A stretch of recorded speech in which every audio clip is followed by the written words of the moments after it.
శ్రీ గురుభ్యో నమః. తెలుగు వన్ ప్రేక్షకులకు స్వాగతం.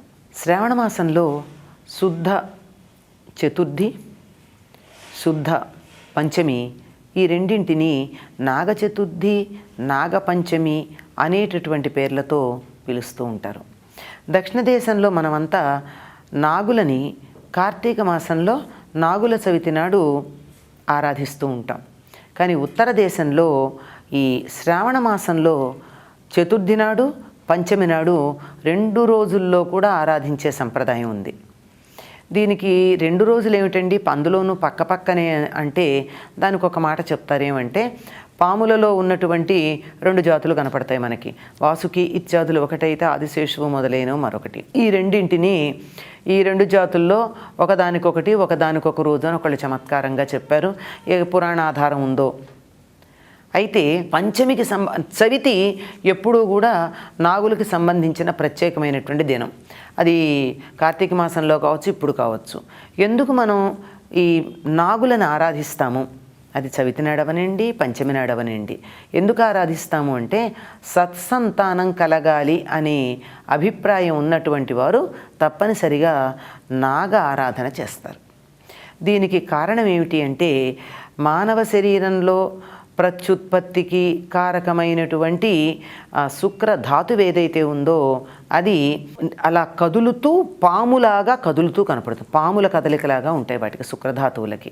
చిన్న చిన్న పాము పిల్లలు కదిలినట్టుగా కదులుతూ ఉంటాయి. అందుకని వాటిని పూజించాలి అంటే కుదరదు గనక వాటికి ప్రతీకలుగా పాములని ఆరాధించేటటువంటి పద్ధతి ఉంది. అంటే ప్రతీకలుగా ఆరాధిస్తే సరిపోతుందా అంటే, వీటికి వాటికి కూడా ప్రకృతి సంబంధమైనటువంటి ఒకానొక కలిసి ఉండేటటువంటి సంబంధం కలిగి ఉండడం జరుగుతుంది. కనుక వీటిని ఆరాధించినట్టయితే అవి స్వచ్ఛంగా ఉంటాయని, సత్సంతానం కావాలనుకునేటటువంటి వారు సరే దక్షిణాదినైతే కార్తీక శుద్ధ చవితి నాడు, ఉత్తరాది వారైతే ఈ శ్రావణ శుద్ధ చతుర్థి లేక పంచమి నాడు నాగులని ఆరాధించే పద్ధతి ఉంది. ఈ నాగుల ఆరాధనలో దీనికిను పునరుత్పత్తికి సంబంధం ఉంది అని చెప్పడానికి ఆధారాలు ఏమున్నాయి అంటే, ఈ పూజకు సంబంధించిన వస్తువులన్నీ కూడా స్త్రీలకి గర్భధారణకి అడ్డుపడేటటువంటి వాటికి పనికొచ్చే ఔషధాల రూపంలో కనపడతాయి. ఆ రోజున ఏవి వండినవి కానీ, పొయ్యి మీద పెట్టినటువంటివి కానీ వీటిని ఆహారంగా తీసుకోరు, పచ్చి పదార్థాలే తీసుకుంటారు. పాలు నాగులకి పోసేవి కూడా పచ్చిపాలే పోయడం ఉంటుంది. నివేదన చేయడానికి మెత్తని అరటిపళ్ళు, వడపప్పు అంటే నానబెట్టిన పెసరపప్పు, పానకం, ప్రధానంగా చలిమిడి. చలిమిడి అంటే వండిన చలిమిడి కాదండి, తడి బియ్యాన్ని దంచి దాని నుంచి వచ్చినటువంటి పిండిలో బెల్లం కలిపి తయారు చేసినటువంటి చలిమిడి. ఇవన్నీ కూడా స్త్రీలకి గర్భధారణకి అడ్డుపడేటటువంటి అంశాలు ఏవైతే ఉన్నాయో వాటిని తొలగించటానికి సహకరిస్తాయి. పచ్చి చలిమిడి చాలా మంచి ఔషధంగా చెప్తారు. ఎవరికైతే సంతానం లేదో అటువంటి వాళ్ళు ఇటువంటి ఆహారం తీసుకుంటేనే మంచిది అని చెప్పడం. ఇది ఆరోగ్యపరంగా సంతానం కావాలని కోరుకునే ఉద్దేశంతో చెప్తే, ఇంకా సామాజిక పరంగా చెప్పాలి అంటే ఈ వానలు పడంగానే ఏం చేస్తారండి, పొలాలని అంతకుముందే దున్నటం మొదలు పెడతారు. ఇప్పుడు బాగా నీళ్లు పట్టి అందులో వానలు పడతాయి. వానలు పడి నిండితే సరి, లేకపోతే నీళ్లు పొలాల నిండా పెడతారు. పెట్టి వరి మొదలైనవి నాట్లు వేయడం, ఏ రకమైనటువంటి పంటలకి నాట్లు వేయడాలు అవి మొదలు పెట్టేటటువంటి రోజులు. దీంతో ఏమవుతుంది, అప్పటిదాకా పొలాల్లో ఉన్నటువంటి ఆ కన్నాలలో, బొరియల్లో నివాసం చేస్తూ ఉన్నటువంటి పాములన్నీ కూడా వాటికి స్థానం లేకుండా, ఉండడానికి చోటు లేకుండా చెల్లా చెదరై బయటకు వచ్చేసేటటువంటి అవకాశం ఉంది. రావాలి కూడా, లేకపోతే అక్కడ పని జరగదు.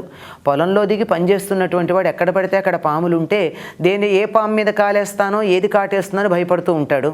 కూలీలు ఎలా భయపడుతూ ఉంటే పొలంలో పనిచేసేవాళ్ళు, పాములేమో మమ్మల్ని ఎవరు పట్టుకుంటారని అవి భయపడుతూ ఉంటాయి. కనుక ఎప్పుడైతే పొలం పనులు మొదలవుతాయో అక్కడి నుంచి బయలుదేరి యువతలకు వచ్చేస్తూ ఉంటాయి పాములు.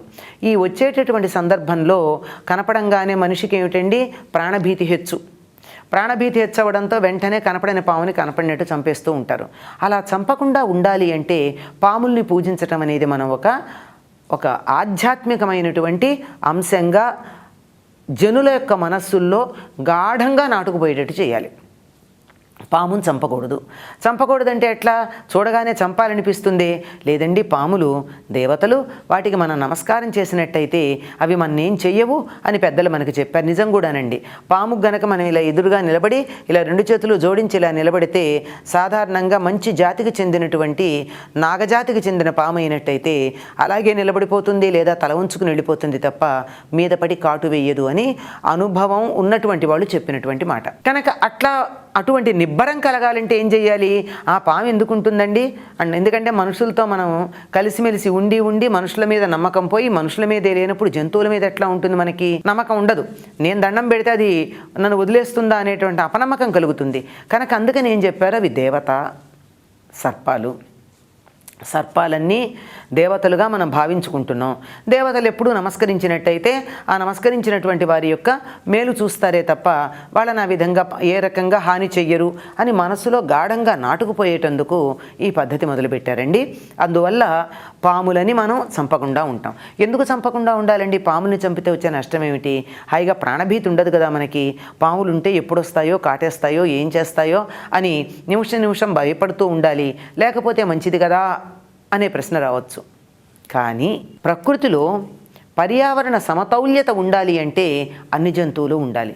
ఏ ఒక్క జంతువు మీదో కోపం కానీ కసి కానీ పెట్టుకుని వాటిని నశింపచేసేటటువంటి ప్రయత్నం చేయకూడదు. అట్లా చేస్తే సమతౌల్యత దెబ్బతింటుంది. పాములు పోతే సమతౌల్యత ఎక్కడ దెబ్బతింటుంది అనే సందేహం రావచ్చు. ఎందుకు తినదండి? ఎలుకలకి విరుగుడు పాములే. ఎలుకలు ఎంత ధాన్యాన్ని తింటాయో లెక్కగట్టి చెప్పేటటువంటి వాళ్ళు చెప్తారండి. మనం వింటే ఆశ్చర్యపోతాం. ఒక్క ఎలుక తన జీవితకాలం కదా, ఒక్క సంవత్సరంలో ఎంత ధాన్యం తింటుంది అన్నది మనకి తెలిసినట్టయితే అయ్య బాబోయ్ అని గుండెలు బాదుకోవాల్సి ఉంటుంది. అటువంటి ఎలుకలకి పునరుత్పత్తి వ్యవస్థ కూడా చాలా వేగంగా పిల్లల్ని పెట్టేస్తూ ఉంటాయి. అందుకే లెక్కల్లో కూడా పిల్లలు లెక్కల్లో ఆ ప్రోగ్రెషన్స్ చెప్పేటప్పుడు ఒకటి ఎలుకల్ని ఒకటి కుందేళ్ళని ఉదాహరణగా చెప్తారు. అంటే ఎంత వేగంగా అవి పెరిగిపోతూ ఉంటాయి అసంఖ్యాకంగా అని చెప్పడానికి.